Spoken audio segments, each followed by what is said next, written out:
So the 3-word exercise comes from the realization, it all starts with me. Everything that I do for the people around me, it all starts because it's what I knew I needed.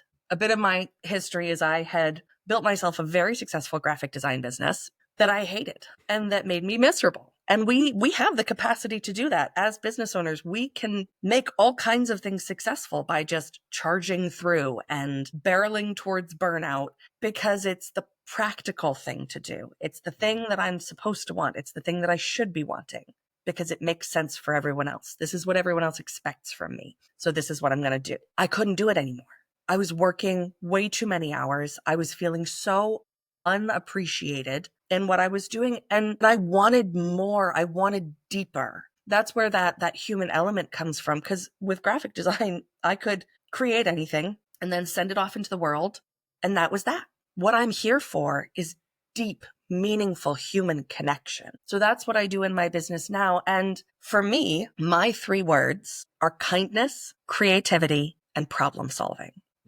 And those 3 words, this is a thing that I bring up with clients. Those 3 words are the 3 things that have been true about me for as long as I can remember. I remember childhood, kindness, creativity, problem solving to a fault. Those things, no matter what I have gone through, no matter what changes have happened around me, no matter what style has come in and out, those 3 things have been my foundation. That's your constant. Exactly. And every single brand has those. Your brand is the soul of what you do. It is not the outfit you wear on the outside. Styles come and go. Those change. Your soul does not change. So I invite anyone listening to the podcast to just think back. Take a hot second, maybe more than a hot second, because it's not that easy, but think through what are the things that are true about you now, and which of those were true about you 5 years ago, and which of those were true about you 5 years before that. And take it back as far as you can and just figure out 3 words. There's a magic inside of the number 3 because you get to play. There's space inside of that triangle and your brand is in there. That's where it starts. And that's why it's really hard. If you don't do the emotional stuff, it's really hard to get good brand design because it has to be informed by those 3 words. It has to be informed by that ambiguous space that exists between them and finding the perfect balance between the basic fundamental natures inside of the person or the business and then translating that into a visual. It's wild. 1, yes. 2, I almost went off into a tangent because you tapped into numbers and you say these things that trigger me into all these thought concepts that I've had over the years. I absolutely go by numbers. This is one of the reasons why I use frameworks, because I set numbers to it. So then this way I can say, you know what, you're talking about 3 words. I will typically do 3 frameworks that say, here's some milestones. So make sure that people can stay on track. One of the things that you talked about was authenticity. I think that's a really, really big point. This is where I say it's not just that we both have an appreciation for the human element. It's also understanding that there has to be some kind of combination of authenticity and then effectiveness. So where you said my authentic part is being able to provide that level of therapy and make sure that people can feel confident about what they're doing, feel good about what they're doing. You talked about your graphic design business. I know when I first started my business, I went out as like agency of service, and that just meant that you didn't have to worry about doing any of the extra work. Focus on being a business owner, and I will be the go-between between you and your vendors, and I'll source everything that needs to get done.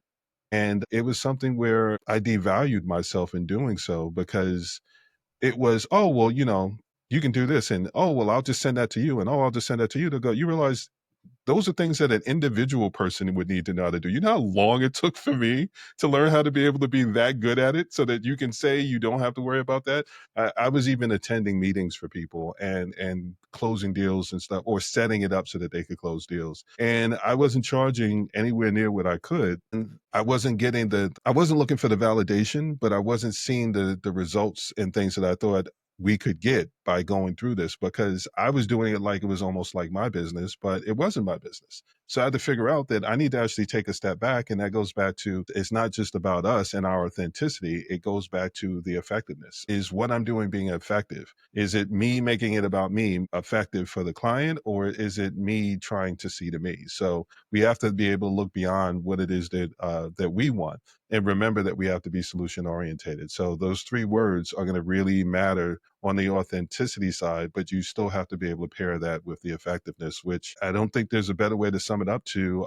You, as much as brand therapy is exactly what you've been doing, a brand alignment is something that will register better in SEO and on keywords and things that people can find online, because they don't know to be able to call it what it actually is, which is that level of therapy.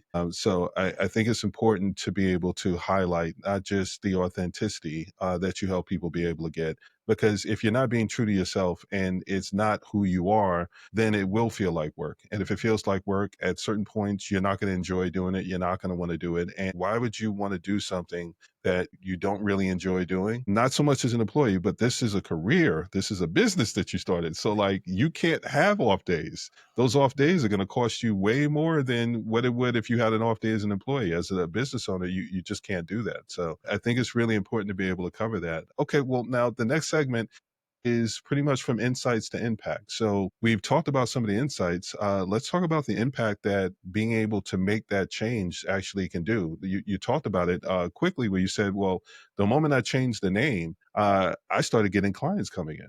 So we've talked about you. Do you want to talk about some other clients? So you want to dig more into what you're doing? Sure. I have a great example in someone that I love. They're going to remain nameless because when I talk about the emotional stuff, I like to keep it anonymous because it's personal. So this is a human being who she is just the most lovely person. And we at the time were in adjacent fields. And I said to her, I have known you for 2 years and I don't know what you do. I don't know how to refer you.